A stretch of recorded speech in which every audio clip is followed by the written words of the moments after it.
Wesh l'équipe, comment ça va? Bienvenue aujourd'hui pour un nouveau live. Aujourd'hui, live très spécial parce que ça y est, les spoils sont sortis. Donc déjà, je peux vous dire directement, sans transition, que la semaine prochaine, il y a encore des spoils. Donc voilà, 3 semaines d'affilée. C'est un truc que je vous avais dit, vu qu'on a eu beaucoup de pauses entre l'année 2024 et 2025. Là, effectivement, Oda, je pense qu'il s'est senti obligé, surtout qu'il était malade et tout, de sortir 3 chapitres d'affilée. Donc trop content les gars, trop lourd. Et la deuxième info, c'est au sujet du faux Shanks les gars. Ça y est, dans cette vidéo, vous saurez si la personne qui incarne le Shanks ou le faux Shanks est réellement Shanks ou le faux Shanks. On découvrira ça aujourd'hui. Après cette vidéo, vous le saurez les gars. Donc voilà, juste avant de commencer, comme d'habitude, petite auto-promo les gars, n'hésitez pas à rejoindre la team, n'hésitez pas à follow, like et commenter pour la team YouTube parce que ça nous aide dans l'algorithme et le référencement. Vous avez tout simplement aussi les souscriptions pour soutenir de manière financière, que ce soit sur Twitch ou sur YouTube. Vous avez aussi le Discord les gars, voilà, c'est là-bas où je publie les spoils, mais je les publie d'abord sur Twitter. Et du coup sur le Discord, vous n'avez pas que ça, vous avez des salons pour discuter, échanger vos théories, etc. etc. Vous avez aussi des salons dédiés au gaming, pour jouer, des salons vocaux, pour tout simplement se capter, et même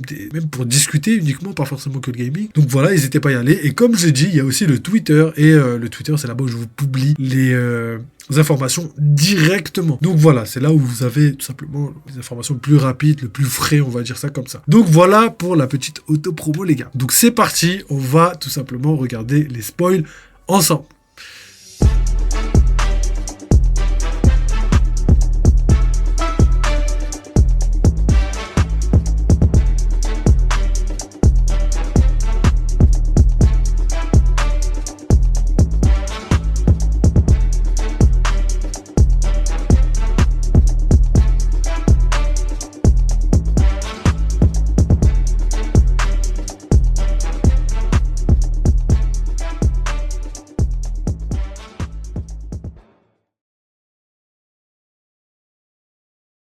Donc let's go les gars pour les spoils du chapitre 1137 et le titre est incroyable parce qu'il s'appelle Shamrock Shows Up. Donc voilà, c'est en anglais. Il n'a pas voulu me le traduire, mais je crois que ça veut dire Shamrock, la vérité éclate enfin. Ok, Shamrock Shows Up, tu vois. Donc c'est parti, et Shamrock c'est le nom d'un personnage qu'on va découvrir tout de suite. Donc je vous mets la cam comme d'habitude, je vais la mettre en mode, vous connaissez hein, le mode Kusa là. Voilà, le mode quinconce. Le mode dessus. Pour ceux qu'on la ref, encore une ref légendaire. Donc let's go. Couverture. L'équipe de Yamato infiltre la base de Uzuo. Et là c'est assez intéressant parce que c'est exactement ce que je vous disais la dernière fois. Est-ce que Uzuo est toujours en vie? Est-ce que c'était sa base d'avant Onigashima? Est-ce qu'il a survécu et ensuite est venu se réfugier ici? Ou est-ce que tout simplement il ne reste que son château? Donc les deux possibilités sont énormément probables. Donc voilà, on ne sait pas vraiment lequel va prendre le dessus sur l'autre. Mais ce qui est assez intéressant, c'est que si Uzuo est encore présent, c'est soit pour donner un ennemi à Yamato, ou soit pour que Yamato, tout simplement, puisse avoir des révélations potentiellement sur Luffy, Nika, étant donné que voilà, Uzuo a eu des informations un petit peu secrètes par rapport au fruit du démon de Luffy, et potentiellement même autre chose. Peut-être que Oda veut nous guider vers quelque chose qu'on ne sait pas. Comme j'ai l'habitude de dire les gars, vous connaissez ma théorie sur Big Mom et Kaido. Donc après, il y a deux théories possibles. Donc pour moi, la possibilité que Big Mom et Kaido soient encore en vie, qu'ils soient emprisonnés dans de la lave, tels des fossiles, qu'ils soient en mode dormance et qu'au final il faille tout simplement les libérer pour qu'ils puissent s'en sortir, en gros entre la vie et la mort depuis tout simplement le combat entre Luffy et Kaido et Big Mom, quoi, vous avez capté. Et au final pour moi c'est très possible parce qu'en fait il s'est pas écoulé énormément de temps, il y a eu je pense 1 ou 2 semaines de trajet entre Wano et Egghead et après il y a eu 15 jours sur Egghead et encore 2 jours pour arriver à Elbaf. Donc voilà, tout s'est enchaîné très vite, on a moins de 3 semaines. Bon, 3 semaines dans la vraie vie c'est tendu, mais dans le monde de One Piece ça va encore. Si Kaido il peut survivre à une chute de 10 000 mètres d'altitude, je pense que ça va pour 3 semaines sans boire, sans manger, en étant endormi. Donc voilà, ça c'était pour Kaido et Big Mom. Et il y a une deuxième théorie que j'avais déjà émise il y a très longtemps qui me séduit énormément, c'est par rapport au volcan. En fait, pendant l'attaque de Luffy, le Bajrangan face à Kaido, Kaido a été transporté dans la lave, Big Mom y était déjà depuis un certain moment, et malgré le fait que ça fait un moment qu'elle était là, elle a toujours pas, sa peau ne s'est toujours pas décomposée, donc il pourrait être encore à l'intérieur, sauf qu'il s'est passé quelque chose, un événement qu'on a potentiellement oublié entre guillemets, c'est le fait que le volcan a tout simplement explosé. Il a vraiment explosé. Et pour moi, je pense que c'est Oda qui a décidé de le faire exploser à ce moment précis. Pourquoi? Parce que s'ils sont tombés dans la lave, que la lave est dans une chambre magmatique et qu'il y a une éruption volcanique, connaissez un petit peu la chanson, expulsion, et peut-être qu'ils sont soit directement à Raftel, soit sur la Lune, ou soit tout simplement sur une île céleste en attendant de guérir petit à petit des précédentes blessures. Donc voilà, ça c'est une théorie qui me séduit parce que c'était ma première théorie, c'est ce que j'ai pensé directement. Et vous connaissez un petit peu Oda et sa manière un petit peu de gérer les événements, mais aussi la géographie. Vous avez capté que quand il est sur une île, il décide exactement où vont certains personnages, comment ils se rejoignent, la disposition. Vous avez capté les différents niveaux en termes d'altitude, verticalité, horizontalité. Vous avez capté que Oda fait très bien son travail. Donc là, s'il a tout simplement fait en sorte que l'éruption volcanique soit là juste après que Kaido et Big Mom soient tombés dans la lave, potentiellement que tout ça soit quelque chose de prémédité et que la finalité veut que Big Mom et Kaido ont bel et bien survécu, mais qui sont quelque part dans le monde à attendre de pouvoir guérir et revenir d'une certaine manière. Et je pense que Barbe Noire pourrait reformer les Rocks, reprendre les anciens membres et trouver des nouveaux membres pour créer l'équipage le plus puissant de toute la piraterie, et ça ferait un ennemi final parfait pour les Mugiwara. Donc voilà, je pense avoir fait le tour par rapport à la petite intro. Là, on va passer au chapitre parce qu'il y a énormément de choses intéressantes à dire qui sont vraiment colossales. Vous êtes pas prêts, les gars. On continue. Luffy, Zoro et Nami arrivent dans un château abandonné rempli de squelettes géants, les victimes de Loki lorsqu'il tua le roi Harald. Seuls Loki et Jarl ont survécu à cet incident. Donc ça, c'est ouf parce que ça montre qu'il y a vraiment eu des pertes, il y a vraiment eu des morts, et potentiellement que Loki a bel et bien fait tout ça, même si personnellement je pense sincèrement que c'est pas Loki qui a fait ça. Potentiellement quelqu'un qui pouvait se transformer en Loki, potentiellement quelqu'un qui a fait croire à Jarl que c'était Loki. Peut-être que Jarl est arrivé juste après les événements et a juste vu Loki tout seul au milieu de la pièce avec toutes les personnes mortes, et que du coup par extension, étant donné tout simplement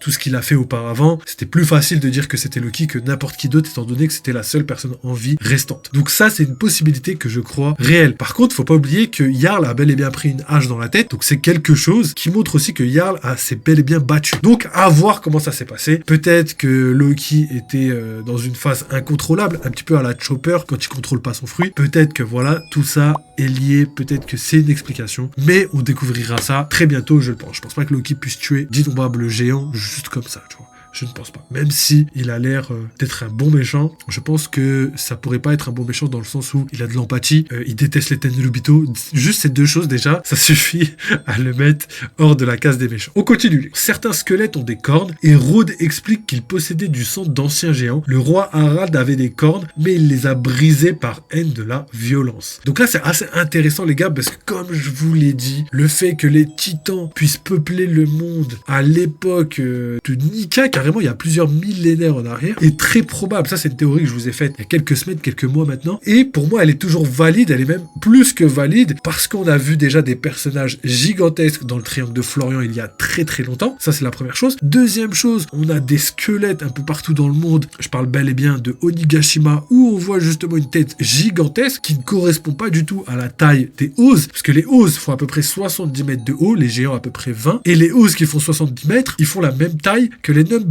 Et quand vous comprenez que les Numbers arrivent à rentrer facilement dans Onigashima, vous comprenez que la tête d'Onigashima ne représente pas la tête des Oz, elle représente bel et bien des créatures bien plus grandes. Et ces créatures pourraient être les mêmes créatures que dans le triangle de Florian, les mêmes créatures qui, dans une époque antérieure, auraient pu manier l'épée plantée dans Elbaf. Donc voilà, tout se rejoint. Je pense qu'il y a très longtemps, c'est un peuple de titans qui habitait le monde de One Piece, et petit à petit, à force de croisement, à force d'évolution, ils ont petit à petit rétréci pour devenir des géants, des hommes, et plus tard des Tontata, etc., etc. Donc ça, c'est une théorie qui pour moi porte tout son sens, étant donné qu'il y a énormément d'informations qui vont dans ce sens. Donc on continue les gars. On découvre une révélation majeure. La mère de Ajrudin est différente de celle de Loki, ce qui l'empêchait d'être la reine d'Elbaf. Donc ça, c'est trop intéressant parce que c'est quelque chose qui pour moi était totalement logique. Parce que là, ils disent une révélation majeure, mais pour moi, c'est pas une révélation majeure parce que c'était logique. Loki n'est pas le frère, en tout cas, il n'est pas présenté comme le frère réel de Ajrudin. Oda, il a une mécanique quand il met des frères de vraiment les mettre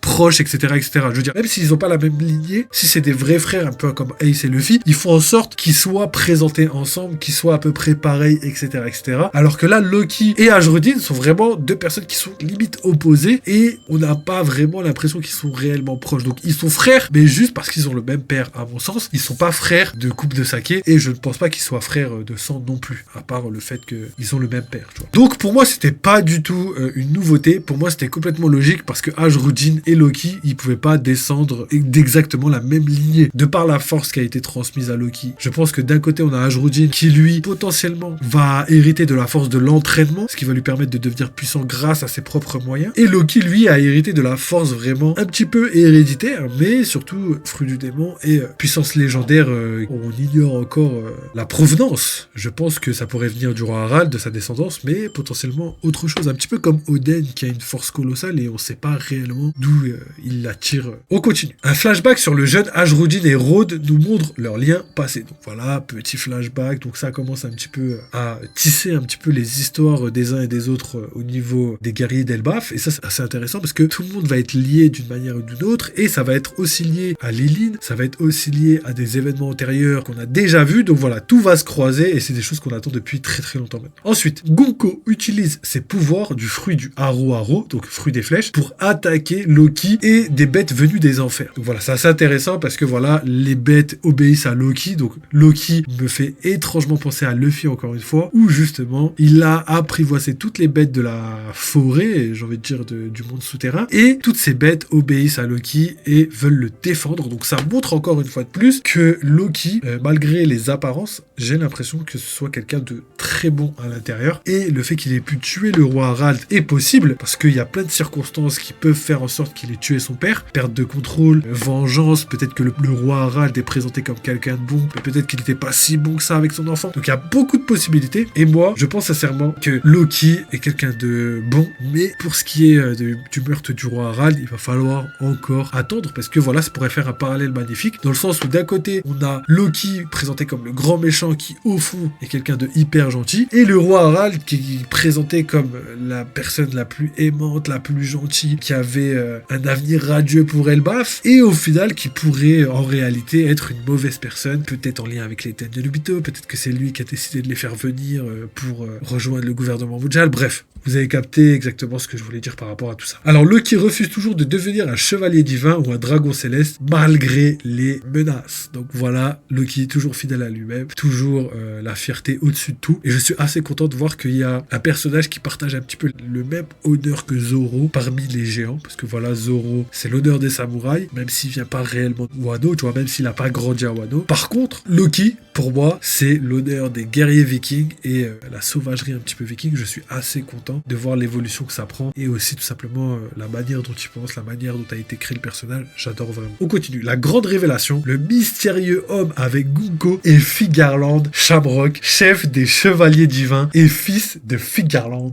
Garling. Donc légendaire, ça y est les gars, nous avons la réponse à la question. Je sais que beaucoup de personnes attendaient, je sais qu'il y avait beaucoup de débats, que ce soit sur Twitter, sur YouTube, dans les commentaires, partout. Tout le monde se demandait si c'était le vrai Shanks ou le faux Shanks. Évidemment sur la chaîne, nous on pensait que c'était le faux Shanks parce que voilà, il y avait trop de théories qui allaient dans ce sens-là. D'ailleurs, on peut se féliciter les gars, GG à vous d'avoir tout simplement cru en cette théorie parce que c'était évidemment, maintenant on peut le dire, le faux Shanks. Mais ça veut pas dire que les autres avaient totalement tort. Évidemment, si Oda aurait voulu faire de Shamrock le vrai Shanks, il aurait très bien pu. Il y avait plein de théories, plein de manières de faire pour pouvoir le mettre. Donc voilà, même si vous n'avez pas eu raison les gars, c'est pas grave, on s'en fout un peu, c'est pas le but. Mais ça n'enlève rien au fait que Oda maîtrise parfaitement son œuvre et ne vous inquiétez pas, pour les personnes qui pensent que ça aurait été mieux que ce soit Shanks, vous inquiétez pas les gars, ça sera pas mieux parce que quand vous allez voir tous les tenants et les aboutissants que Oda aura mis en place autour de ce personnage, ce nouveau personnage, vous verrez qu'il n'y aura rien à regretter. Donc voilà les gars, je suis assez content, assez satisfait. Malheureusement, je devais faire une vidéo pour expliquer tous les points qui vont dans le sens de la théorie du faux Shanks et tous les points qui vont dans le sens de Shanks et le chevalier divin. Mais on va pas pouvoir la faire vu que malheureusement, ça y est, c'est fini, le débat est terminé. Mais en tout cas, vous avez bien fait de suivre la chaîne et n'hésitez pas à me féliciter un petit peu les gars, ça envoie de la force. Faut un petit peu s'envoyer des fleurs les gars, vous connaissez. En tout cas voilà, trop content. On a un nouveau personnage qui s'appelle Shamrock. Shamrock, je suis pas sûr, mais c'est en référence avec les trèfles irlandais, donc trèfle à 4 feuilles, etc. Donc est-ce que ça va être un personnage basé sur la chance, un petit peu à la Luffy, ou est-ce que son fruit du démon, ça va être lié à la chance? Peut-être les gars, on sait pas du tout, mais les trèfles pourraient présenter énormément de choses. Donc voilà, je pense avoir fait le tour sur cette info. C'était la plus grosse info. Si vous n'êtes pas connecté sur Twitter, vous êtes peut-être passé à côté, mais c'était dur de passer à côté. Donc voilà les gars. Allez, on termine avec tout simplement ce chapitre. Donc il ressemble à Shanks, mais sans sa cicatrice et avec des cheveux longs. Et leur mission est de forcer Elbaf à rejoindre le gouvernement mondial. Ça promet pas de pause la semaine prochaine. Donc voilà tout simplement pour ces spoils. Je trouve ça vraiment légendaire les gars. Donc c'est parti pour l'analyse les gars, on va faire très vite parce que il y a tout simplement que quelques informations réelles qu'on va pouvoir théoriser et analyser en profondeur. Le reste, ça va être comme je l'ai déjà dit, que des théories validées. Donc déjà premièrement, c'est au niveau de Yamato. Voilà, la construction du chapitre nous mène à ce que Yamato puisse trouver Uzu. Donc peut-être qu'il y aura des révélations autour de Nika, etc. Peut-être au niveau, ça pourrait être une alliée. Peut-être que Yamato va partir avec Uzu et quitter l'île. C'est des choses qui sont très probables, même si ça va être compliqué. Mais ce qui m'intéresserait le plus, c'est de revoir Kaido, Big Mom dans de la pierre et voir que Uzu essaie de les libérer, ou tout simplement qu'il y ait vraiment un cliffhanger de malade au niveau de l'histoire de Yamato qui pourrait réellement, potentiellement par exemple, faire en sorte que Yamato doive quitter l'île pour rejoindre d'une manière ou d'une autre les Mugiwara. Donc ça, c'est une des choses que j'espère voir très prochainement dans les mini-aventures. N'oubliez pas que les mini-aventures, c'est à peu près 30 à 40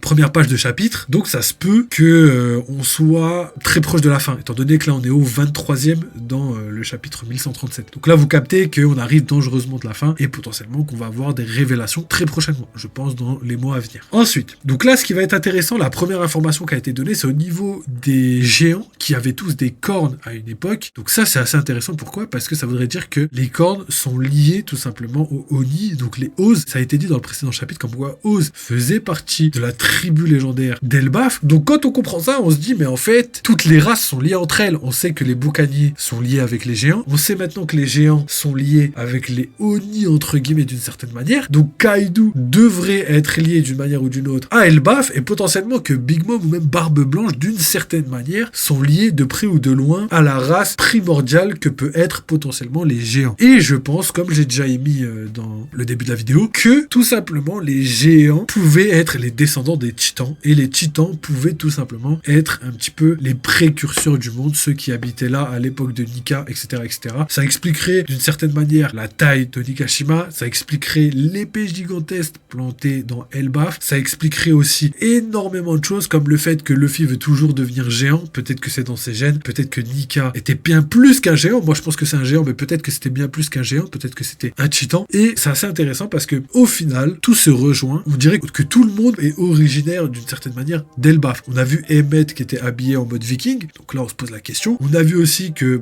voilà, comme je l'ai dit, les races un petit peu sont toutes liées d'une certaine manière aux géants, donc potentiellement que Elbaf peut être les restes de l'ancien royaume, parce que tout simplement l'ancien royaume doit se trouver sous l'eau à l'heure qu'il est. Donc ça c'est quelque chose qu'il faut bel et bien garder en tête et qui pour moi est très très important pour le secret du One Piece et tout simplement la fin de l'histoire de One Piece. Donc voilà, ça c'était pour tout simplement les races et les informations transmises dans ce chapitre. Ensuite on a une petite révélation par rapport au fait que Ajrudin et Loki n'est pas la même mère. C'est assez marrant parce que voilà, ça montre un petit peu que Loki est bel et bien différent d'Ajrudin, mais pas parce que forcément ils ont pas grandi de la même manière, mais potentiellement aussi que ils ont tout simplement pas les mêmes gènes. Tu vois, peut-être que la mère de Loki avait quelque chose de différent, peut-être que elle avait des cornes, tout comme le roi Harald, et que ces deux personnages mixés entre eux ont créé un enfant légendaire, tu vois. Et d'ailleurs, ça m'étonnerait même pas que Yamato soit la fille de Big Mom et Kaido, ce qui expliquerait aussi d'une certaine manière sa force et sa puissance légendaire. Donc voilà, encore un mystère qui reste un petit peu secret, mais qui pour moi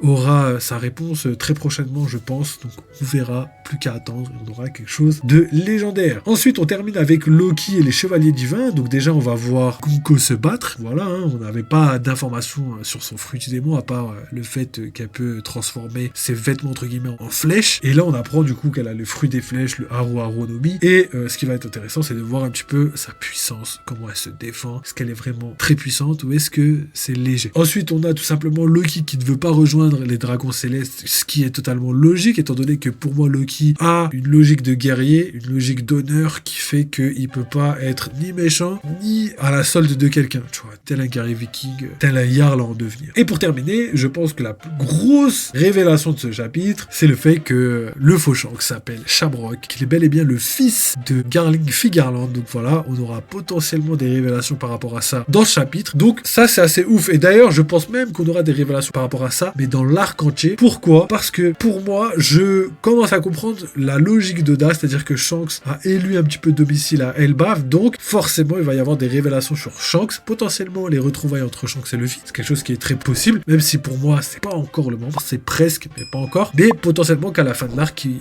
pourront se retrouver d'égal à égal. C'est un petit peu ce que Shanks voulait, mais je pense que ça pourrait aussi se faire juste après Elbaf. Donc voilà. Pour en revenir à Shanks, moi j'ai l'impression que Oda a décidé tout simplement de donner des révélations sur Shanks, donner des révélations par rapport à la famille de Shanks. C'est peut-être pour ça qu'il a ramené Shamrock Figarland sur l'île pour potentiellement une confrontation, pour potentiellement des révélations par rapport à leurs origines. Et ça, c'est assez intéressant. Donc voilà, je suis assez content de tout simplement avoir théorisé dans le bon sens parce que voilà, pour moi, c'était sûr que c'était pas Shanks, mais plutôt le faux Shanks. Étant donné qu'on avait trop d'informations, les gars. On avait eu l'ombre de son bras gauche. On a eu aussi le fait que Oda cachait tout le temps son œil, tu vois. Et peut-être qu'il aurait pu avoir une blessure, genre juste une seule cicatrice au-dessus de l'œil, que Oda fasse en sorte de montrer juste la cicatrice pour vraiment nous brain et faire en sorte que plonge dedans, alors qu'au final, bah en fait, c'était pas la même cicatrice que Shanks et que c'était pas la bonne personne. Mais là, il a vraiment décidé de pas le montrer parce qu'il savait que c'était mieux de le faire de cette manière-là. Et pour en revenir à Shanks, pour moi, il y avait trop de choses, les gars. Comme je vous ai dit, déjà, le bras gauche qui a apparu, le fait que la logique de Shanks marche pas, voilà, c'est le fils adoptif de Roger. Et